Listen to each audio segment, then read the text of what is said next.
Welcome back to Moon to Moon. Today we are going to be exploring self-abandonment in the ninth house. So I presume if you're dropping into this episode, you're aware that there's a series going on here in Moon to Moon on self-abandonment through the houses. This is likely not your first one, but you never know because you could be listening to this out in the future where you see this series and you're like, I want the ninth house. So you drop in right here. So welcome, welcome, welcome. If you've been enjoying this series, I'd love to hear how it's landing for you. I'd love it if you would reach out. I would love it if you would give a review of Moon to Moon. Share with folks why you love Moon to Moon. Like, why do you come here? Why do you give your precious time to this? Why do you give your ears to this? If you are watching in YouTube or listening in Spotify, I would love it if you'd write a comment, participate in exchanging with me visibly, publicly, helping others sense what's here. So, this series that we've been doing on self-abandonment is inspired by my my finding to be true that self-abandonment is not a thing that we see very well unless we've been taught to look, if we've been taught to notice, if we've been guided in seeing the signals, recognizing the signals, calling it what it is. There's that kind of like obvious self-abandonment that we might label self-sabotage. These like really overt examples where we're like, oh my gosh, I am like deeply going against what I presume, what I ostensibly want. Like I'm acting in a way that undercuts, that devalues, that minimizes and ignores the thing that I consciously want to be true in my life and about my life and for my life. And that like deep shame, I mean, I know so well. When I began my mystical path, my healing path, which is also my entrepreneurial path and my erotic path, all at the same time, they're all the same path to me. I became very interested in exploring self-sabotage in particular. And there's two key like learning moments that I had around this. Okay, so we're going to see how this ties to the ninth house because what I found to be true is I always just start riffing in the prelude and there's like themes that I'm sprinkling in. It just is, we're just going to trust that that's happening here. Okay, so I was telling you about my learning with self-sabotage and like truly by the time I was to my late 30s, I was just so beaten down with what appeared to be the fact of me, which is that I am unable to produce, show up to, materialize, manifest, belong to a version of me that I felt existed, could exist in a way that I would be proud of. Y'all know I like to tear down the word potential. And, you know, at the time, I was really tied into this idea of like there being a not fucked up version of me that was my potential self. And I just couldn't seem to unlock that version of myself. And I felt like such a loser.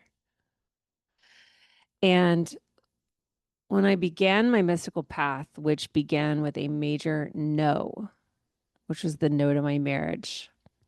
By the time you hear this, I will have just hosted my workshop, Abundance Begins with No, but you can still get it link in the show notes because I'm going to be making this available to get, to receive, to give yourself, to invest in for a long time to come. It's designed for people to buy and not attend live. So you didn't miss anything. If you couldn't come live, you can still get it. Everything for me began with no's. This business of pulling myself out of self abandonment, this business of pulling myself out of self sabotage and feeling like, wow, I guess I'm just not gonna I guess that this is just what it's going to be for me. Um, that was like a world view was forming across my 30s that I am not going to amount to anything. This is not really true about all parts of me because I knew I was amounting to amounting. Like, think about that word. Um, I knew that I turned towards motherhood with like force. Like I knew that my love was a force and that I knew that my heart shone on like was the rain and the sun for my daughters and that they're huge spirits in the world. They're just like they're like stars, not accomplishments wise, spirit wise. I mean, they have great accomplishments too, but they have huge spirits. And I knew that the ferocity of my attunement to them that is just like so loving and so liberating because I wanted them to just become more of who they were already being. I wanted to shelter them from any information that would have them confused about their brilliance. It's not that I wasn't proud of that because I was, but I felt that there was something for myself that I was supposed to be. There was there's some kind of life that I'm supposed to be leading, and I can't seem to I can't seem to figure this out. Like, hmm, maybe it's maybe I fucked this up. Like maybe it's not going to happen. You know, your 30s can be so disillusioning because in your 20s you still feel like you have all this time. And when you're in your 30s, you feel like you're becoming so old, which is now hilarious at 48 because you're so young. When you're in your 30s, people listening in their 30s, like you are so young. Okay. Like, please move out of your space. Any concept of like, it's too late for me. Are you kidding me? It's never too late. So,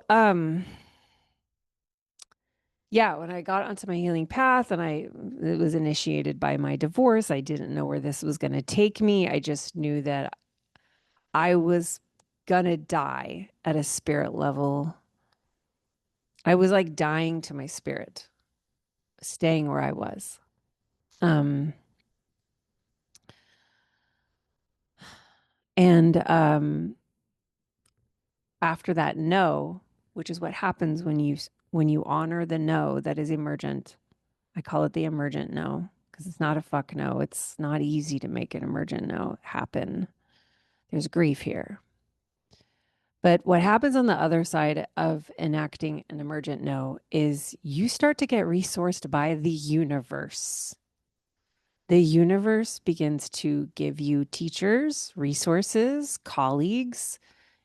New things come into your life because you cut what wasn't working out. You are honored. You are lifted up by the universe. And one of these many resources that came into my life was the work of Carolyn Miss. It's spelled Myss. Caroline.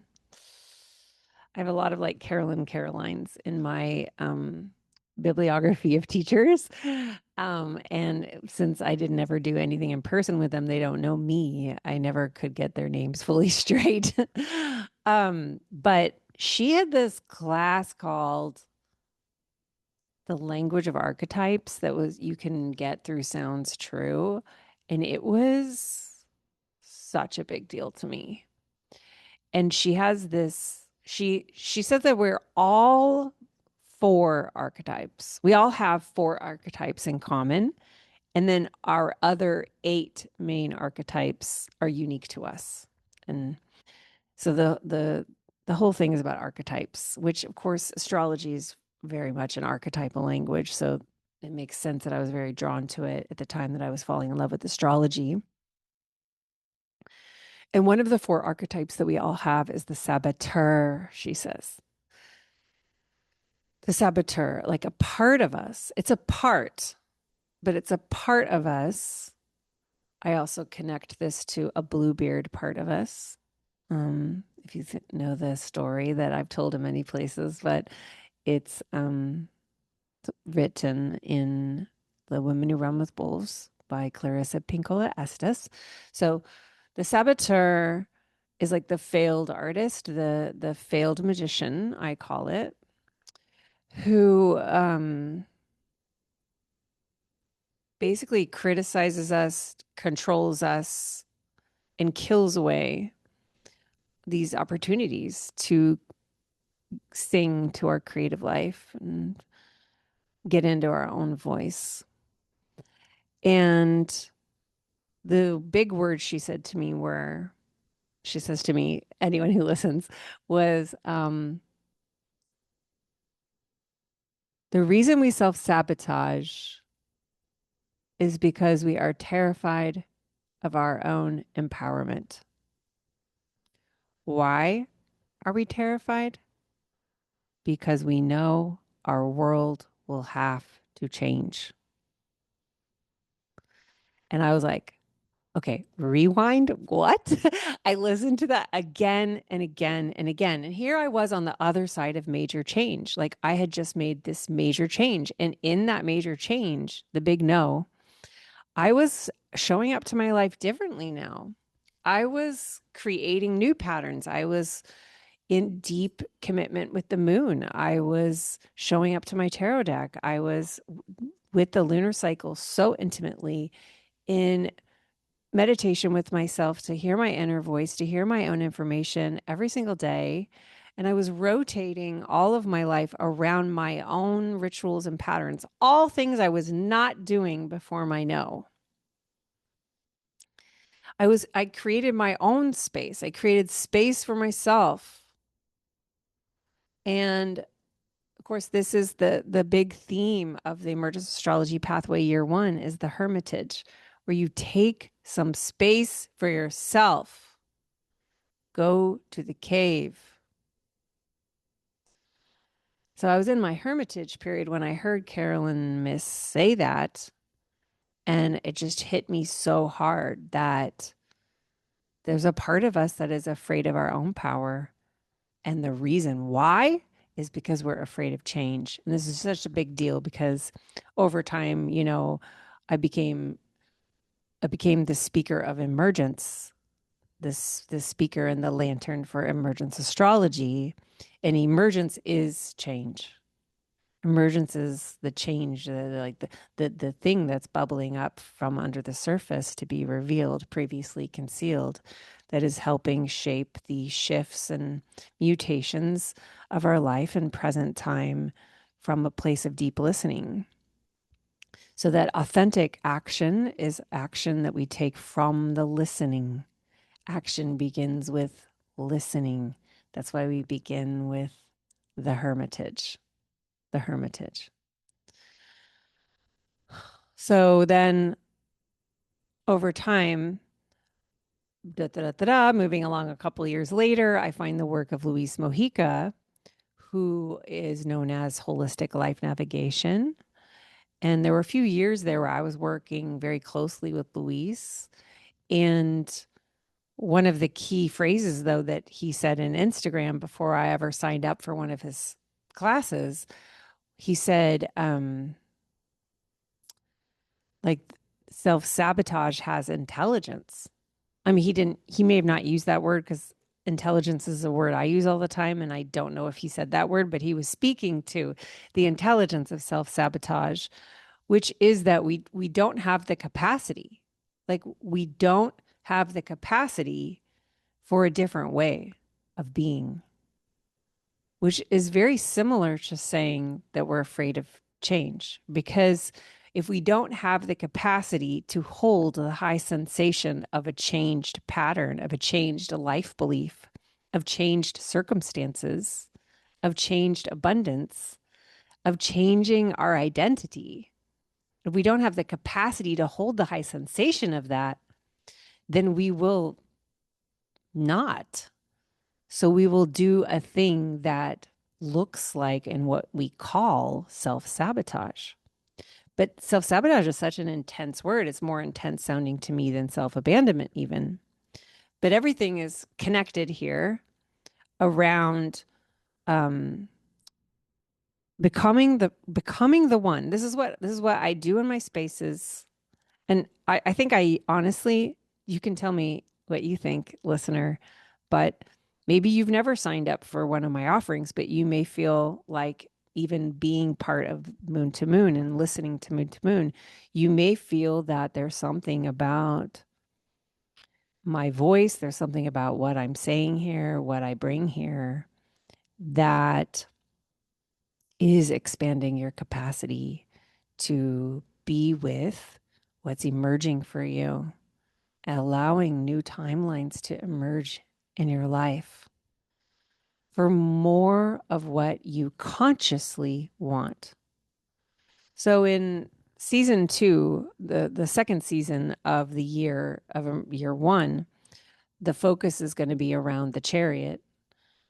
And so this will be happening fall in the northern hemisphere, spring in the southern hemisphere, where everything that we're going to be doing is going to be connecting us to the Chariot, which is the card in the tarot associated with Cancer. You don't have to have a tarot practice to begin this, but you will be invited into one and you will thank me for it later.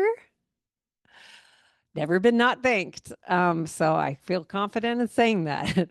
But to me, the Chariot has to do with navigating life so that our conscious goals, dreams, desires, wishes, we consciously want these things to happen. And yet there's another part of us, a more unconscious, hidden part of us that is also driving the boat, driving the chariot of our lives that seems to be pulling us in another direction. And we tend to call that self-abandonment, self-sabotage, because we're not doing the thing that we consciously say that we want. So we feel ridiculous.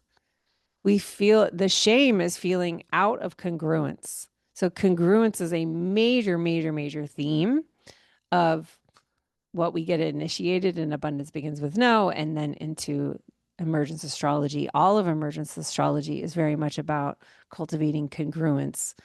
And the living of congruence is what builds integrity. Integrity and self-respect come from living congruence over time. That doesn't mean perfection, because so much of living congruence is just coming back to ourselves when we notice, hey, I didn't hold my boundary. Hey, I said I was going to do that and I didn't.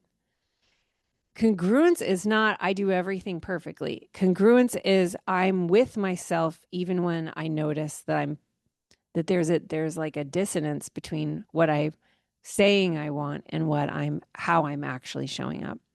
And it's the taking care of and the tracking of that of that misalignment that facilitates the congruence to come into form. So congruence is not doing things perfectly. It's being with yourself through everything that you notice along the way of navigating life and coming back to yourself continuously. And being willing to do the healing, to do the alchemy, to do the clearing that is the source of why you're pulling away from what you consciously want. And usually when people come into my spaces, y'all know this is true when you have, is very quickly you're going to be meeting all the parts of yourself that are the parts of yourself that have been terrified, the parts of yourself that are hard on yourself. My spaces are extremely confrontational, and that's because you come to me because you're up for death, you know? You're up for some death here because we are cutting and we are clearing that shit out that was conditioned into you. It's not inherent. It's not inherent. It's not natural. It's not you. So we're snip, snip, alchemizing it so that you start to notice I'm showing up to my life differently. I cannot believe it. It's what the younger self felt was impossible is now happening. So it's important to be willing to look at self-abandonment, because when we're unwilling to look at it, what we're saying is, I don't have the capacity. I don't have the capacity to look at it. I don't have the capacity for the change that I'm saying that I want because I won't look at this. And that's very like direct what I'm saying to you. That's very malefic what I'm saying to you because it feels kind of cold and harsh, but it is like real love because that's how much I care about you getting real with this because it's a beautiful thing. It's a beautiful thing. I just did closure with year 2. Oh my goodness. Like the beauty in the room, the wisdom in the room, the authenticity in the room, the compassion in the room, the humor in the room, the wit in the room. But it's coming from just like humans who have become so much bigger than who they thought that they were from being in the pathway for 2 whole years. And we got to talk all about like what it was to make a commitment for 1 whole year, and then now what it was to make a commitment for a whole second year. Like wowza, that is a commitment. Because what I'm talking about with self-abandonment, like we don't quit these patterns except with time. When we're urgent about quitting these patterns, what we're telling ourselves is that we're sick and tired of having to take care of ourselves and we would like to abandon ourselves once again, actually. When can I stop having to take care of you? We're saying to ourselves when we demand that our healing work on a certain timing. So when you commit to something longer, what you're saying is, I surrender to time, actually. I surrender to time. I'm going to allow my surrender to bring me the most liberating, healing, reparative, restorative, regenerative experience possible beyond what I could try to manage or control. I surrender the compulsion to fix myself. I surrender the compulsion to work on myself. What happens instead? What happens instead? And for me, we begin with a long, long apprenticeship with the moon because it is the moon. It is the moon that facilitates the richness of this hermitage so that you are relating to yourself very differently on the other side. So if you want to continue with year 2, then the reason you're continuing is because it's so fun. And you never imagined it could be so much fun. Because liberation's fun after it's confronting. And it's more fun with other people. So, yes. So when we look at the houses, what we're looking at is departments of human life. The terrestrial experience is described through the hauses. And we could do this series. I could make this a textbook. So this is just a little jaunt. It's a little jaunt through, like do through. I'm just picking whatever most emerges through me in this moment to be the focus for the 9th house. I do these very off script. But when we, just as we can see the fullness of ourselves when we include all 12 signs in our identity and we surrender, like, I'm this, this, and this sign, and we move into instead, I am all signs.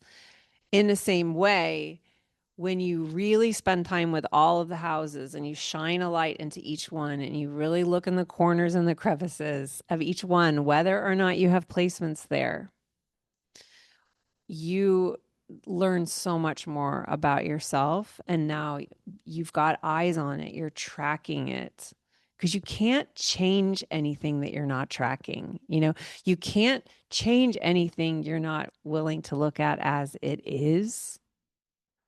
And that's what we do in my spaces is we really look at things as they are and we speak plainly with one another. It's a vulnerable thing. So the ninth house is a territory, it's top of the sky, you know, at the chart. It's one of those houses that's way up at the top. It's kind of like big that way. That is a house where into the we project into the larger like reality, a larger worldview, the sky, the way of seeing the world. We project into it our beliefs about it. And we learn about beliefs. We have our beliefs mutated, challenged, and our beliefs are shaped there, and we also shape the beliefs of others through our participation in the ninth house. If we are leaders in the ninth house, we are shaping worldview. And so the ninth house has you can fit into it things like your personal cosmology. Like, what is your cosmology? If you're going to be in relationship to astrology, it's a great idea to wonder about your own personal cosmology and allow it to be yours. One of the ways we self-abandon when it comes to the ninth house is when we cede our authority to dogmas that were not written by us, that may give a shit about the matriarchy, may not care at all about all people. When we cede our own knowing, our own authority, our own sense of God, our sense of larger animated universe that has intelligence, our philosophies, when we cede CEDE, when we cede that to like the big mouthpiece in the sky, the person at the pulpit, the writer, the teacher, we're missing out on the greatest thing like that there is, which is to be in a personal relationship with divinity in your own knowing, which is really at the heart of what emergence astrology invites you into, because I am inviting you not to approach astrology from needing to get it right or being afraid of getting it wrong, because the teachers in the books, the ninth house books, the ninth house voices might shame you and tell you that you don't actually know astrology because you just got that wrong. But that your own relationship to the other side of astrology, the God of astrology, the whatever it is, whatever the mystery thing is, the night sky as great caregiver, that your belief about what can happen, about what kind of world this is, about what's possible, you're ceding to that authority rather than being in the possibilities that come from your own relationship to the divine. whatever that looks like for you. Like I have to speak my own cosmology because it is through my personal relationship with how I understand reality and how I understand the universe, which is like full of a lot of me not knowing and a lot of surrender to mystery.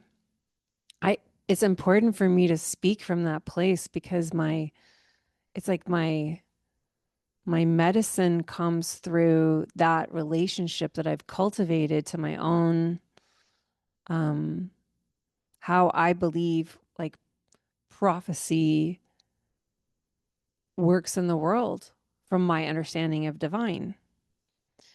And also because I so value not being the dominant voice of someone's own belief system, because I really, really want them to cultivate their own way with it.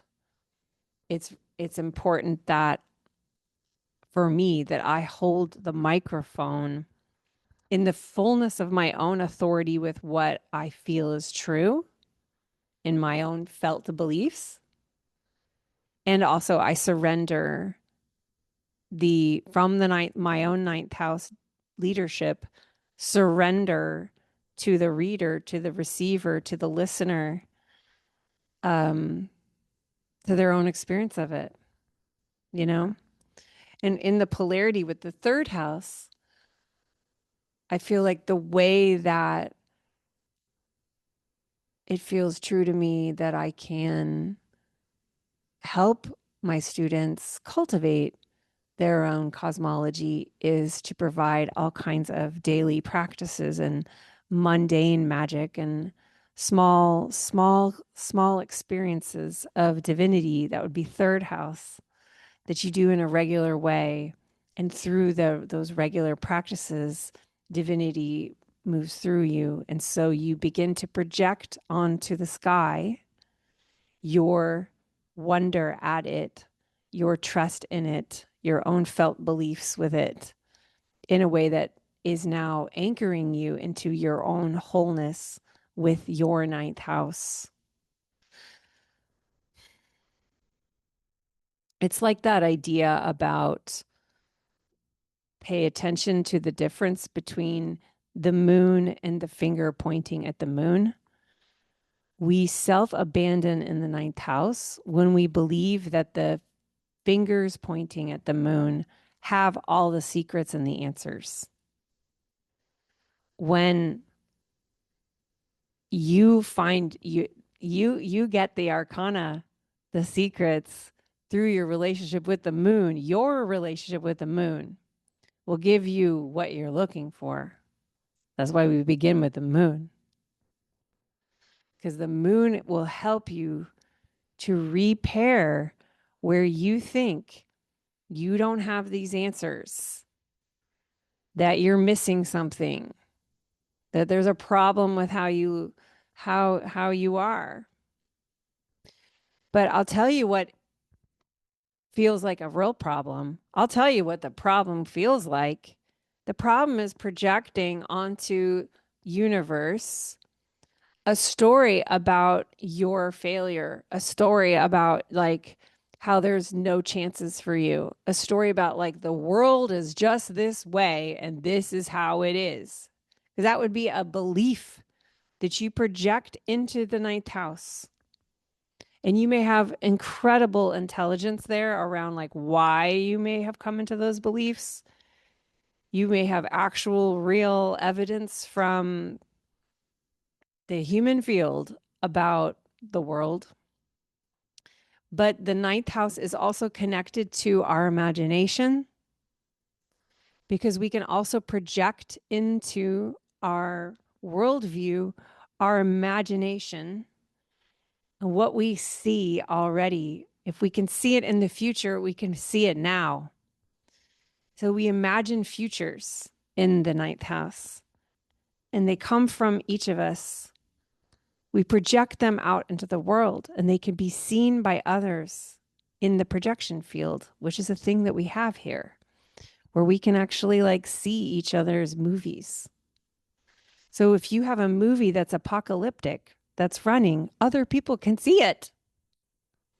You may be living someone else's apocalypse.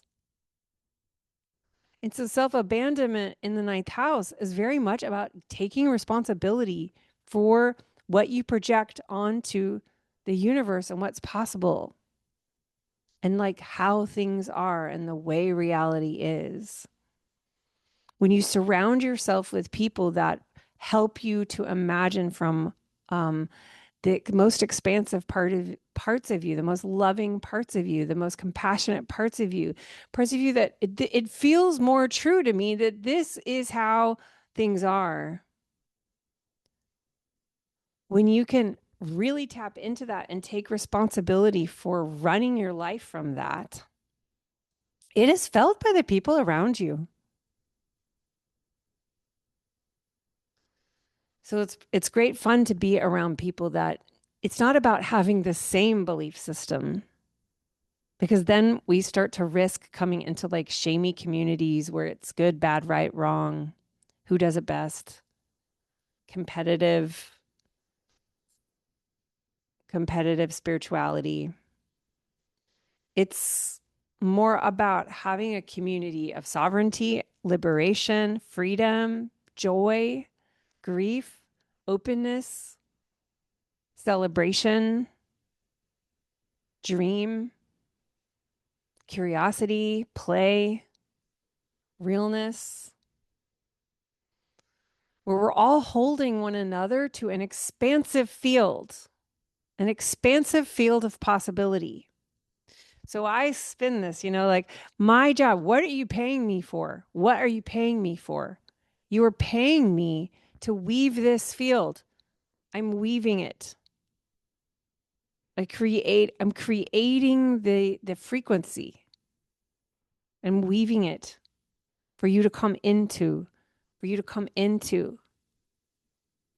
in the Hellenistic astrology. Ninth house is the house of God. It's a temple. It's like building a temple. I'm creating a space that has a particular frequency. It's one that is going to allow you to drop into a way more expansive and complex understanding of yourself and the universe. I'm creating a space for you to collaborate with the cosmos. One of my year 2 students said today that she realizes now that she came to emergence astrology to collaborate with the cosmos. And there was a lot of agreement in that, just like, yeah, that's what it was. You see, that's different than saying I came to because it's not about me, Britten, but what I'm doing is creating the field for you to trust that it's possible for you to collaborate with the cosmos in new and very different and expansive ways. And if you're a space holder for others, because I have a lot of leaders that often come into my field, this helps you to understand templates or ways to build spaces for others that you maybe just haven't seen before. So you didn't think about how it was possible. And so this space allows you to see how much more possible things can be when you weave this way. And so my role in the space is to really be there while you're having your experience of reimagining, reenchanting, renewing your relationship to cosmos, earth, body, and spirit. And this reweaving takes time, which is why emergence astrology at this point it's up to 3 years. But as I was listening to everyone in year 2 today, I was like, hmm, hmm, wonder what it would be like to just keep going, like just keep creating, stay together while we keep exploring. There's always more. There's always more to explore. We're having fun. Yeah. Let me feel into this.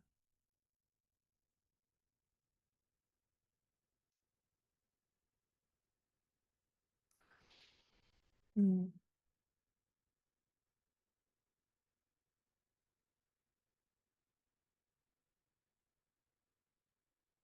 Yeah. I think I've spoken my central points about how self-abandonment is to basically over trust in ninth house authorities and beware ninth house authorities that aren't teaching you to trust yourself. Um, you know, in my learning how to be a teacher and space holder and mentor in this path, like I watch countless individuals move through an experience of me, because in the beginning, there's a lot of unlearning, and unlearning takes years. And at the beginning, there can often be like kind of um, a way of relating to the teacher that it's kind of like from conditioning and from overculture. And over time, it's my pleasure and honor to witness as students learn to see me differently as they're, it's not that I'm a problem, but it's that they're realizing their own sovereignty as they want to be in relationship to me, and it changes how they relate to me. And this is like as it should be. And so it is. Like, may it be so, because I'm cool with being here holding the space that I've woven for you while you move through the unlearning you have with teachers, what you have with like spiritual spaces, and whatever comes up for you around me as you kind of move through the curves and the winding road there. Like, I understand that that is your process, and my job is to stay out of your way, because we're talking sovereignty here. If you want to not self abandon in the ninth house, sovereignty must be central. And then as you anchor into that sovereignty, you feel more able to trust in community. It's like paradoxical. We have to kind of be alone first. And that's the hermitage. The 9-month hermitage allows you to be alone and just be taking this in without having to like really be navigating your peers as much. And like classroom environment, so that when we come together, there's this kind of anchoring that my students have from year one, where now we're coming together as sovereign. And then the question becomes, oh, what would it be like to actually find my most value in the community? And so then it sort of can change as your experience of emergence astrology becomes very much a community one and a collective one after you've moved through the sovereignty space or chapter of that. It's just really important to get the sovereignty anchored in first. It like protects us all from one another. It protects you from you and your old patterns. We all have them, so no shame there. um, I think that yeah, I mean, I'll just say this as my closure because I've said it twice today because it just keeps looping back. So this will be my time 3 to say it. That the extraordinary thing that is happening in emergence astrology, among many things, is that we're repairing a relationship to attunement and attachment. because we can never really attach to another human being like what we long to have known as the attachment from a primary caregiver, like a mother. So there's this like simultaneous longing for it in the healing. And then there's the grief that it's us with ourselves now. And I would say that what emergence astrology has given me and what I believe it gives those who engage with it is that it brings in the universe. It brings in the universe as that attachment that you always wanted so that you are held. You have never felt so held in your life. You're deeply held, and this fortifies you within yourself so that you can move through the world now in ways that don't require you to self-abandon in order to stay safe with other people. And then your own anchoring into that makes you the wise, regulated, grounded person in every room that you enter. And that's a high value skill set. That's a high value skill set. So, yeah, calling in those yearning for this experience. Doors open in 2 days. This is coming out Friday, the 19th. The doors open on the day that Cancer opens, solstice, the 21st. We're going to have 3 days of early bird pricing where you can save $300. And then the doors will stay open until the end of June. And then they will close and they won't be open again for another year. So if you're longing to join me, I would love to welcome you in. Thank you, thank you, thank you. I will see you at the 10th house.